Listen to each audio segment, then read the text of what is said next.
First question, and it's actually Yeah. the question that we started with last week. So in fact, I still don't know the reason. This never happened before. My computer had just decided in the middle of Dutch saying something that the audio died in my headphones. It was still recording apparently, and but the audio went, and it wasn't anything to do with the settings in the computer. I tried to change them to optimal. It just crashed completely, the audio. So I had to reset, and it was fine. So hopefully it won't happen this time. Joe from Boston. Mark Calloway's podcast, both Undertaker and Godfather shared stories about how the Godfather wrecked the Undertaker's car trying to get back to Nashville from Memphis in the middle of a snowstorm. The Undertaker says also that him and Dutch would drive with him sometimes. Does Dutch have any good stories about driving with the Undertaker? So we got as far as, but you're going to have to tell the entire story again, but we got as far as the Undertaker driving around in a Ford Escort. Well, Mark had come to he'd come to Tennessee, and I think he left and he went back to home, and he was working in Texas for a while, but then wanted to come back. And I says, because I think he had something going on here that he wanted to continue. So I brought him back. And then the next thing I know, Mark's 6'8", 6'9". He bought a car, and he bought a little Ford Escort. Those are not, it's a compact car. And I went, why in the hell did you buy this? He said, oh, well, it's good on gas. And it was affordable. I said, all right. Budget conscious dead man. Oh, and we would get in the car sometimes, and yeah, Undertaker, and Soul Taker, Charles Wright was his name, Godfather. He'd go with us. That car was packed. So Mark would let his seat all the way back. He'd drive, and I'd get in the front seat. And Godfather's a big guy too, so I'd have to pull my seat all the way up, and the dashboard of the car was right here. That's so Godfather wouldn't be so compressed, and we would ride that way.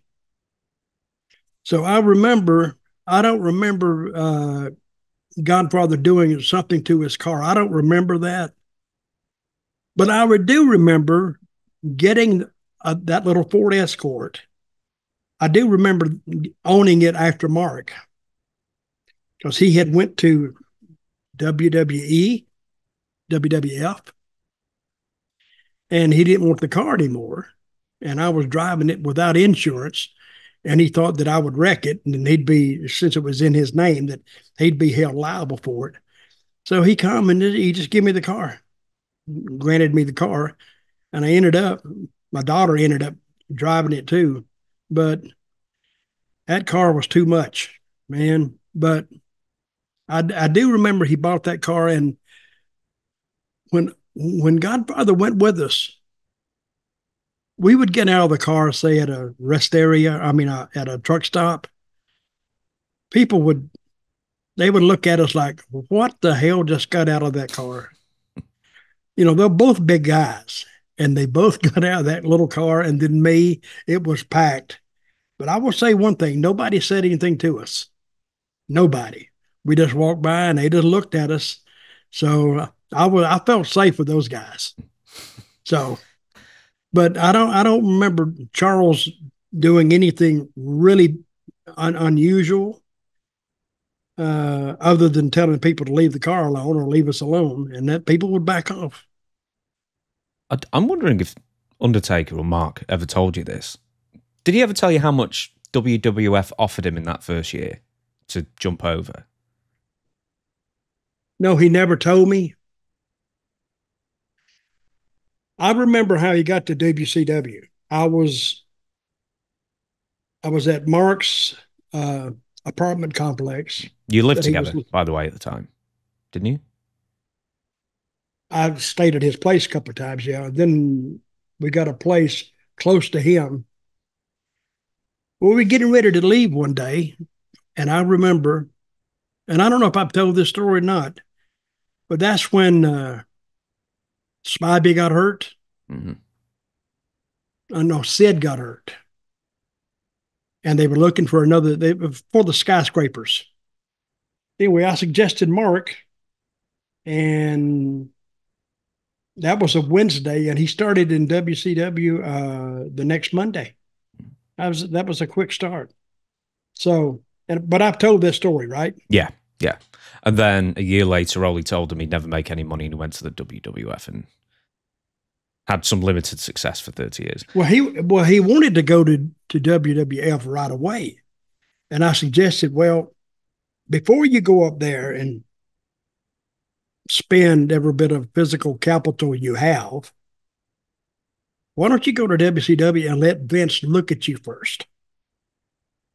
So he won't think that benefits him, and he can see you there and saying, "Oh, what can I do with him?" And so I said I would do that, and of course he didn't tell me that Vince mentioned anything to him about money or anything like that. But what he did, I don't know if he followed my advice or not. He didn't go right then, but he did go to WCW. Vince took a look at him and took an interest in him. Now he became his project. And a lot of stories about how Vince came upon the Undertaker gimmick for him. And I've heard a lot of theories. And have I said this before? Vince envisioned Undertaker in the image of himself, mm-hmm. that he was immortal. And I heard that story, and you heard all these stories about Vince and all his damn little quirks and things that he was just different. He was always using like cleaner on his hands, and he would be washing his hands all the time. He was a germaphobe. But when he came upon that Undertaker gimmick, and I remember the first time he was on the pay-per-view, he made a big impression. And from then on out, it was nothing but, pedal to the metal, and they went with Undertaker full steam. And it made both of them a lot of money.